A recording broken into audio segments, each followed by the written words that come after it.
Right now, somewhere in your wallet or purse, there's a small card with 9 digits on it.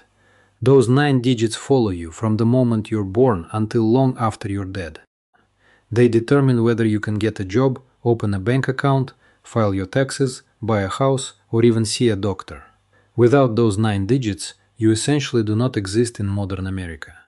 And yet, for the first 160 years of this country's history, none of that existed. There was no social security number. There was no universal system for tracking a single American citizen from birth to death. No 9-digit code tattooed onto your bureaucratic soul the moment you entered the world. So, the question becomes, and it's one that most people have never really stopped to think about, how on earth did the United States government keep track of over 100 million people without it? The answer is both fascinating and deeply unsettling.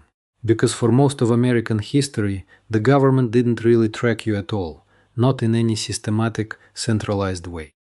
You were born, you lived, you died, and unless you owned land, paid certain taxes, committed a crime, or served in the military, there was a good chance the federal government had almost no record that you ever existed. The story of how America went from that kind of radical anonymity to a world where a single number defines your entire identity is really the story of how modern state power was built, crisis by crisis, war by war, and how a country that was founded on the principle of limited government slowly constructed one of the most comprehensive systems of citizen surveillance and identification the world has ever seen. Let me take you back to the very beginning.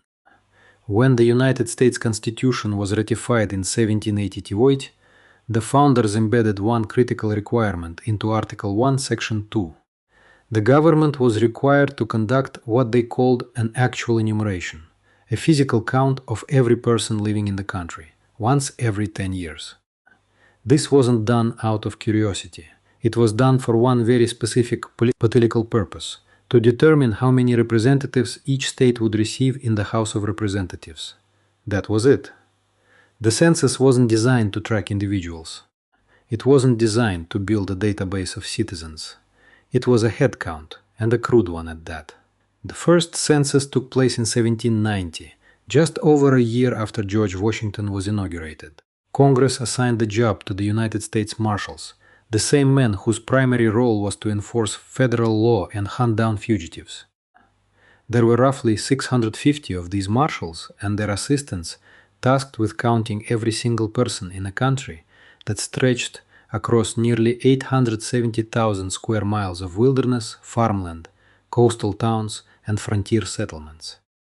They had no standardized forms. The federal government didn't even provide blank printed questionnaires.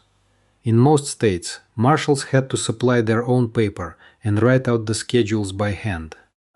Only in Massachusetts did a marshal bother to print uniform forms, and he paid for them out of his own pocket. The questions were staggeringly simple. The marshals recorded only the name of the head of each household, not the wife, not the children, not the servants or boarders, just the head of household. Everyone else in the home was reduced to a tally mark, sorted into a handful of crude categories. Free white males over 16, free white males under 16, free white females, all other free persons, and enslaved people. That was it. No ages, no occupations, no birthplaces. If you were a woman, a child, or an enslaved person, you were literally a number on a page, not even a name.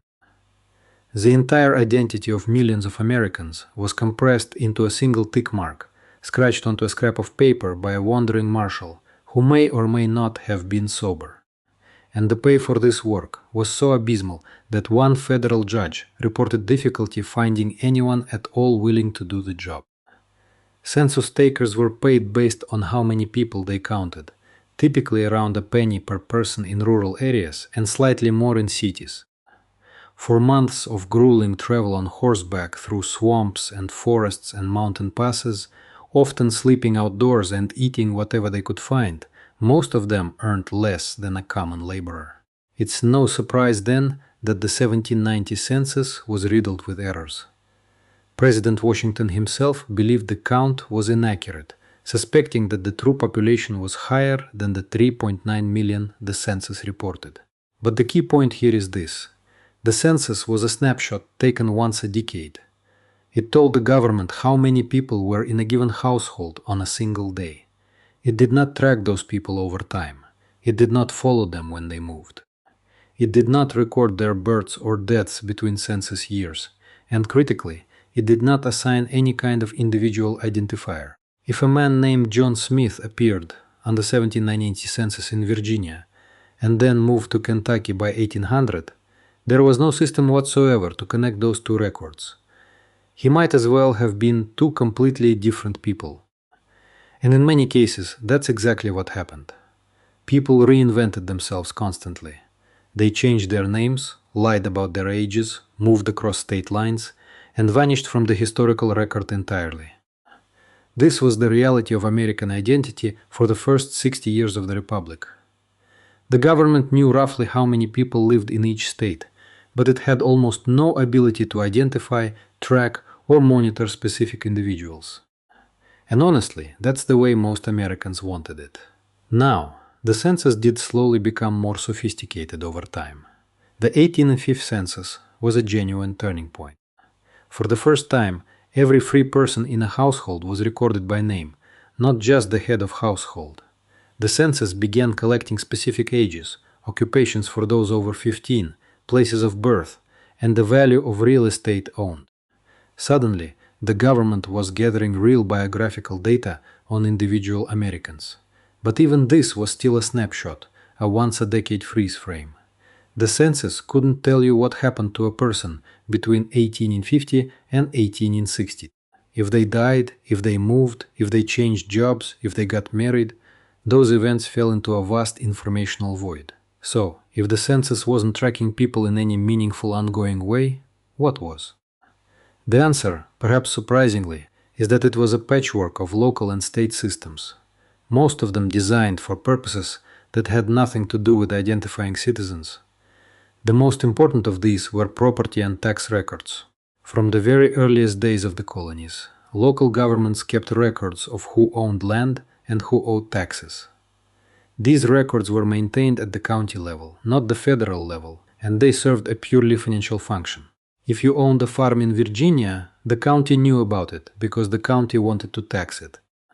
The records might include your name, the location and size of your property, sometimes a rough valuation, and occasionally the names of neighboring landowners. But if you didn't own property, you were largely invisible to the system. And for most of early American history, a significant portion of the population, including women, enslaved people, tenant farmers, and the urban poor, owned nothing at all. There were also poll taxes, sometimes called head taxes or capitation taxes, which were levied on individuals rather than property. These were ancient instruments dating back to colonial times and beyond, and they created lists of adult males who owed a fixed amount simply for existing within a jurisdiction. In Virginia, for example, personal property tax rolls, beginning in 1782, recorded the names of white males over 21, and horrifyingly, counted enslaved people as taxable property alongside horses and cattle. Free men of color didn't even appear by name on Virginia's tax lists until 1866, after the Civil War.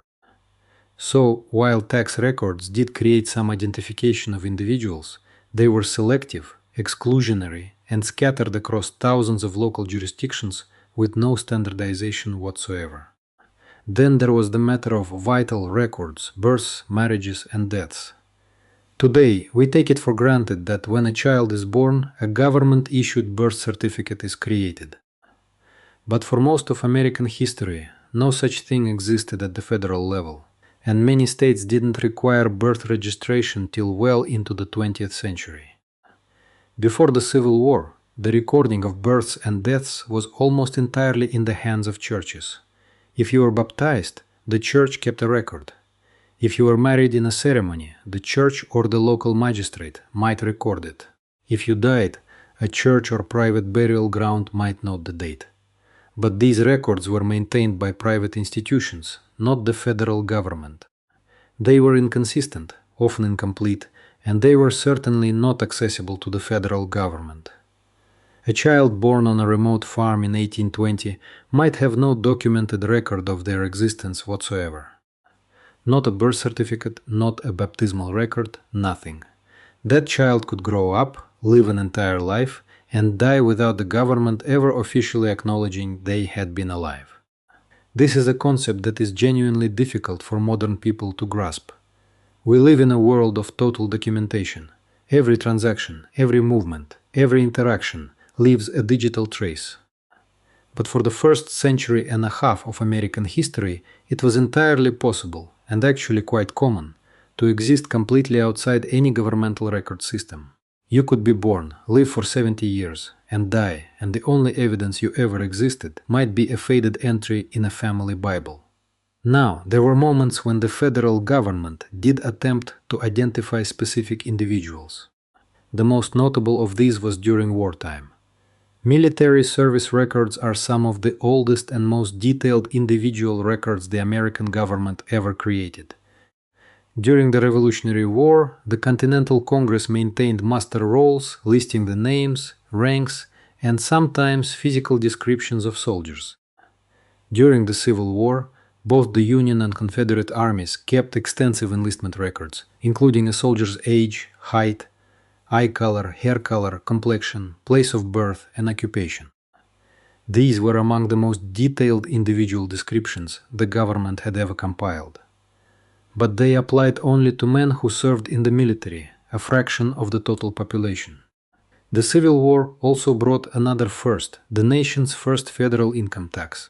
In 1862, President Abraham Lincoln signed the Internal Revenue Act, creating the Bureau of Internal Revenue, the ancestor of today's IRS, and imposing a 3% tax on incomes between $600 and $10,000, with a 5% tax on incomes above that threshold.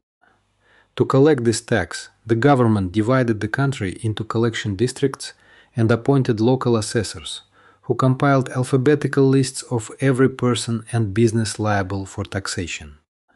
These lists included names, addresses, and income amounts, remarkably detailed individual records for the time. But here's the thing, this income tax was explicitly a wartime measure. Public opposition was fierce, and Congress began cutting the rates almost immediately after the war ended. By 1872, the federal income tax was abolished entirely. It would not return permanently until the 16th Amendment was ratified in 1913, more than 4 decades later. During those intervening decades, over 90% of all federal revenue came from taxes on liquor, beer, wine, and tobacco. The government simply had no mechanism and no particular desire to track the incomes of individual citizens. Immigration records represent another crucial thread in this story. The Steerage Act of 1819 was the first federal law requiring ship captains arriving in American ports to submit passenger manifests to customs officials. These manifests listed each passenger's name, age, sex, occupation, and nationality. Over the following decades, the requirements became more detailed. By the time Ellis Island opened in 1892, immigration manifests had expanded to include birthplace, last residence, the name of the nearest relative in the immigrant's home country, and the name and address of whoever was meeting them in the United States. Between 1820 and 1957, the Port of New York alone processed over 23 million arrivals. But these records tracked entry, not ongoing residency. Once an immigrant passed through the gates of Ellis Island or Castle Garden, before it they were free. There was no system to follow up, no check-in requirement, no ongoing monitoring. An immigrant could arrive, give their name as Giuseppe Bianchi, walk out the door, and immediately begin calling themselves Joseph White. And many did exactly that. The government had a record of arrival, but that record was essentially disconnected from everything that came after. It sat in a filing cabinet at the port of entry, gathering dust. There was no centralized database linking that arrival record to a tax record, a census entry, a marriage license, or anything else. Each system existed in its own silo, maintained by different agencies at different levels of government, with no common identifier linking them together. And that is the crucial insight.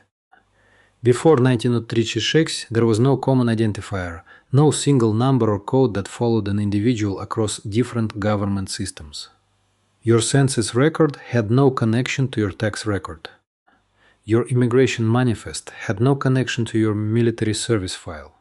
Your marriage license, if one existed, had no connection to your property deed. Each of these records existed independently, maintained by different bureaucracies at the local, state, and federal level, with no way to link them together. If the government wanted to know everything about a specific person, someone would have to physically travel to multiple courthouses, archives, and government offices in different jurisdictions and manually piece together the fragments. It was, in every sense, a system designed for a world in which the government simply did not need to know very much about you. But the world was changing. And by the early 20th century, the forces that would eventually demand a universal identification system were already gathering strength. The 16th Amendment in 1913 brought back the permanent federal income tax, which meant the government once again needed to track individual earnings. But even then, the system relied on names and addresses, not unique identifiers. If two men named John Smith lived in the same city and filed taxes, distinguishing between them required manual cross-referencing and a fair amount of guesswork. The system was clunky, error-prone, and vulnerable to fraud on a massive scale. Then came the Great Depression. By 1933, the American economy had essentially collapsed, banks were failing by the hundreds, unemployment had surged past 25%, entire families were living in cardboard shantytowns. And perhaps most devastatingly, poverty among the elderly had reached catastrophic levels. More than half of all senior citizens in America were living in poverty. They had no pensions, no savings, no safety net whatsoever. When you got too old to work, you either relied on your family, went to a poorhouse, or you starved. It was a crisis of human suffering on a scale the country had never experienced, and it demanded a response that was equally unprecedented. President Franklin D. Roosevelt took office in March of 1933 with a mandate to act. He assembled a Committee on Economic Security, led by his Secretary of Labor, Frances Perkins, the first woman ever to serve in a presidential cabinet. The committee's task was to design a system that would protect American workers against the worst ravages of old age, unemployment, and disability. What they came up with was the Social Security Act, which Roosevelt signed into law on August 14, 1935. It established a system of old age benefits for workers, unemployment insurance, and aid for dependent mothers and children. It was the most ambitious piece of social legislation in American history. But here was the problem. To make Social Security work, the government needed to track every covered worker's earnings over the course of their entire career. Not just once a decade, like the census, not just for a few years during wartime, like the Civil War income tax, but permanently, from the moment they entered the workforce until the moment they retired or died. And to do that, they needed something America had never had before, a universal individual identifier. The Social Security Board, the agency created to administer the new program, faced an almost impossible logistical challenge. The act set a deadline of January 1937 to begin collecting payroll taxes from the first 26 million workers covered by the program. That gave the board less than a year and a half to hire thousands of employees, create a national network of offices, and figure out how to assign a unique number to every eligible worker in the country. And they had to do all of this from scratch because nothing like it had ever been attempted before. The board initially considered using a combination of letters and numbers for the identifier, with 3 alphabetic characters representing geographic areas and 5 numeric characters for the individual. But when they consulted with other federal agencies, they discovered a problem. The Census Bureau, the Bureau of Labor Statistics, and other statistical agencies all used purely numeric identifiers, because their tabulating machines, the primitive computing devices of the era, could only process numbers. If the Social Security number included letters, these agencies and countless private companies would have to purchase entirely new machines. So, the board scrapped the alphanumeric scheme and settled on a purely numeric identifier, 9 digits long, divided into 3 segments. The first 3 digits originally indicated the geographic area where the number was issued. The middle 2 were administrative group numbers. The final 4 were serial numbers assigned sequentially within each group. But assigning numbers was only half the battle. The board also needed to physically distribute Social Security cards to tens of millions of workers, and they needed to do it fast. They didn't have a network of offices yet. They didn't have an army of bureaucrats ready to fan out across the country. So they turned to the one federal institution that already reached into every community in America, the United States Postal Service. The postal carriers who visited nearly every house in the country became the front line of America's first universal identification system. They distributed and collected applications for Social Security numbers. Over 1,000 post offices were designated as typing centers, where workers would physically type up each Social Security card by hand. The idea was brilliant in its simplicity, and it also served a psychological purpose. Americans were deeply suspicious of this new program. Many were genuinely frightened at the prospect of giving the government a number that could be used to track them. By using the familiar, trusted postal carrier as the point of contact rather than some faceless federal bureaucrat, the government was able to lower resistance. You weren't handing your personal information to a stranger. You were giving it to the mailman. Still, the controversy was real and fierce. Many Republicans in Congress attacked Social Security as government overreach, as an invasion of the private sphere. The 1936 presidential election turned partly on this issue. Republican candidate Alf Landon campaigned aggressively against Social Security, calling it a cruel hoax, and warning that the government would use the numbers to regiment and control the population. Some employers even inserted notices in their workers' pay envelopes warning that Social Security would reduce their wages and that the government could never be trusted to pay the benefits it promised. There were genuine fears, not entirely unfounded as history would show, that a universal identification number could become a tool of authoritarian control. But Roosevelt won the election in a landslide, and Social Security moved forward. The first numbers were issued sometime in mid-November of 1936. By the end of 1937, roughly 37 million numbers had been assigned. It was the largest peacetime bureaucratic operation in American history. On December 1, 1936, a man named Joseph Fay, head of the Division of Accounting Operations at the Social Security Board's headquarters in Baltimore, walked over to the first stack of 1,000 processed records and pulled the top one off the pile. He declared it the official first Social Security record. It belonged to a 23-year-old named John David Sweeney Jr. of New Rochelle, New York. Newspapers across the country ran the story the next day, and Sweeney became, symbolically at least, the first American to be assigned a Social Security number. In a delicious irony, Sweeney came from a wealthy Republican family and had voted for Landon, the man who wanted to abolish the very program that had just made Sweeney famous. But the actual lowest number ever issued, the very first in numerical sequence, belonged to a woman named Grace D. Owen of Concord, New Hampshire. Her application simply happened to be the first one, processed in the geographic area, assigned the lowest area number. She didn't know she held the distinction for years.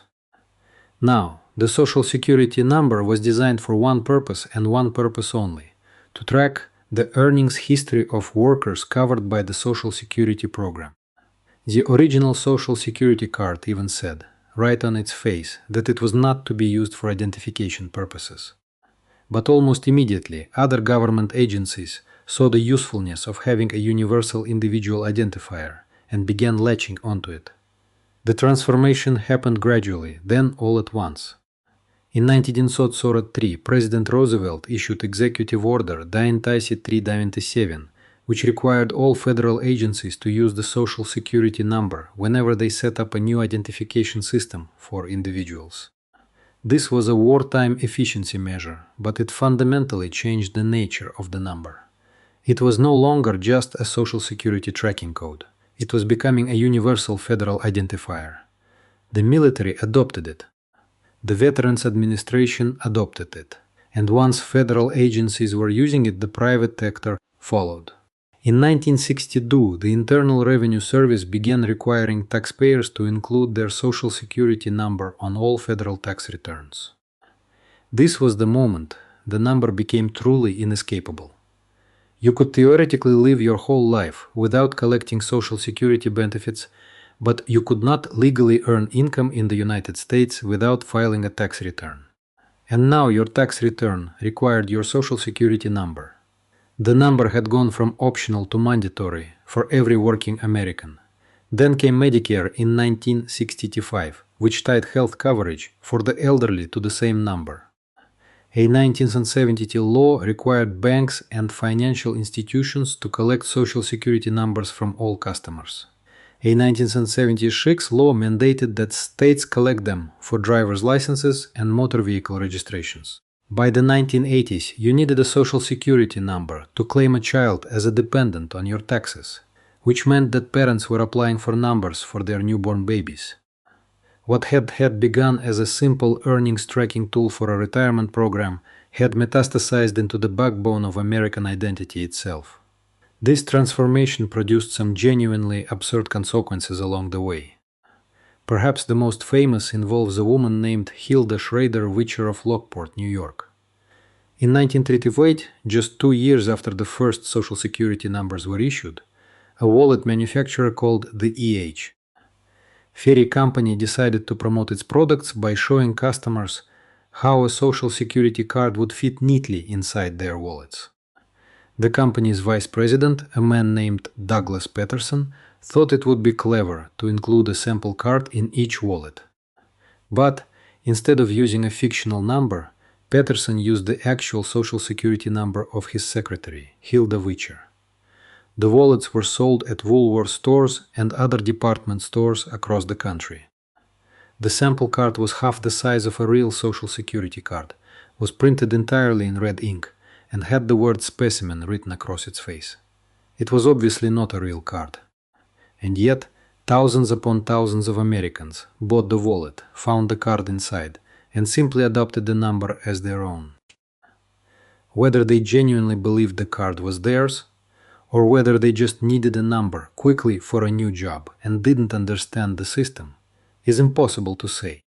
But at the peak of the madness in 1943, nearly 5,800 people were simultaneously using Hilda Witcher's Social Security number. The FBI showed up at her door to investigate. Her co-workers teased her by singing a popular song of the era, calling her the $1 million baby from the 5 and 10 cent store. The Social Security Administration voided her number and issued her a new one, but the damage was done. Over the following decades, more than 40,000 people reported Hilda's number as their own. As late as 1977, nearly 4 decades after the wallets were first sold, a dozen people were still using it. The whole episode perfectly encapsulates just how new and poorly understood the concept of a universal identifier was in those early years. People literally had no framework for understanding what a Social Security number was, what it meant, or why each person needed their own unique one. And in a way, that confusion hasn't entirely gone away. The Social Security number was never designed to be a secure identifier. It has no built-in verification mechanism. It's just a number. Anyone who knows it can use it. There's no photo attached, no biometric data, no encryption. It was designed in the 1930s for a world of paper files and punch cards, and we are still using it in the age of the internet, where a single data breach can expose millions of numbers simultaneously. The Equifax breach of 2017 alone compromised the Social Security numbers of roughly 147 million Americans, nearly half the country's population. And yet, we continue to use this antique system because replacing it would require rebuilding virtually every government database and private sector record system in the country. But, stepping back from the modern frustrations, there is a deeper question worth sitting with.